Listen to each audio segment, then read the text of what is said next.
You can go ahead and start. Okay.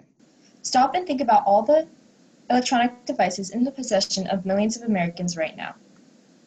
A Pew Research survey shows that the vast majority of Americans, 96%, as seen in the graph, now own a cell phone of some kind. If this phone happens to be an Apple, Google, or Samsung phone, chances are it has a virtual personal assistant device built into it. And that is why it's important to ask, to what extent is the growing convenience of personal assistant devices increasing the productivity of working adults in America from 2010 to 2020?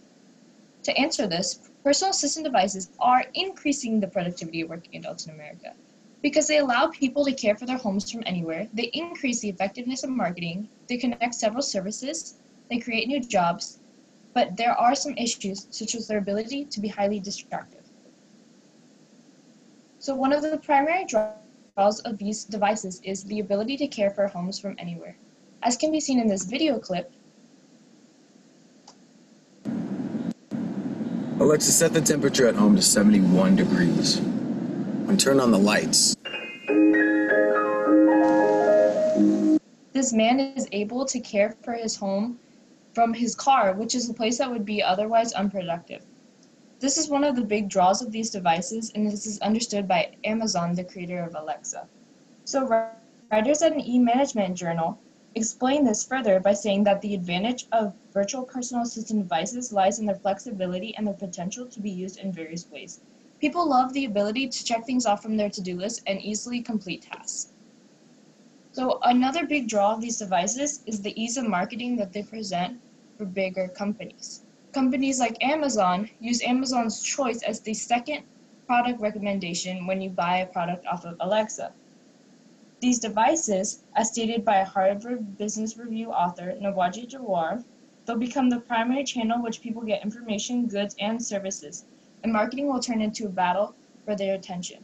So consumers can easily buy a spot as one of the top recommendations, and this causes the consumers to lose some of their decision making. But when they lose this decision making, their productivity increases because they spend less time trying to see which product is best for them, as this device already does that for them.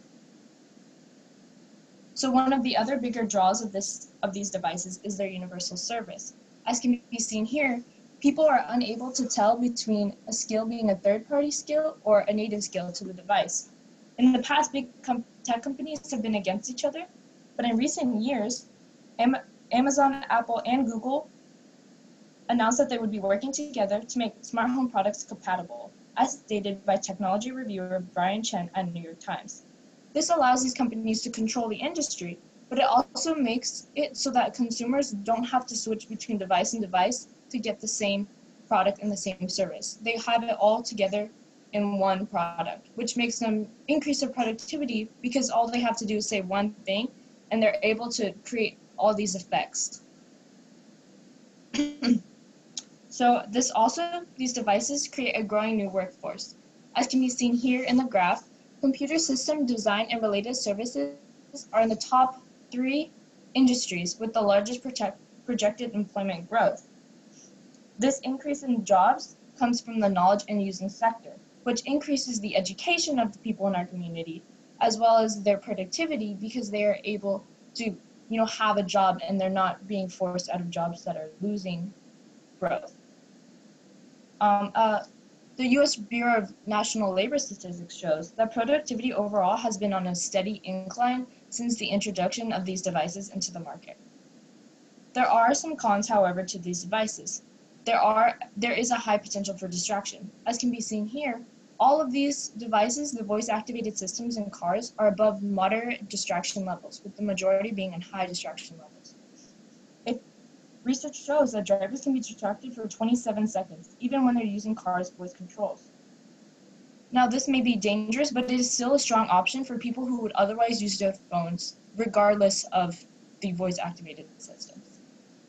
So there are some cons, but however, technologies such as personal assistant devices, they provide a stepping stone for more advanced technologies to solve the problems that are being created today.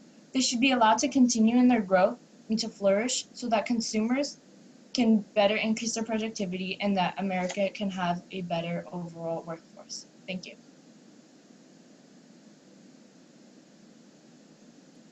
All right, I Do do you have have, any questions? yeah, I have 2 questions for you. Should I stop this First, share? no, you can leave it. Leave it. Okay. How valid and reliable were the sources that you used, and then how do you know?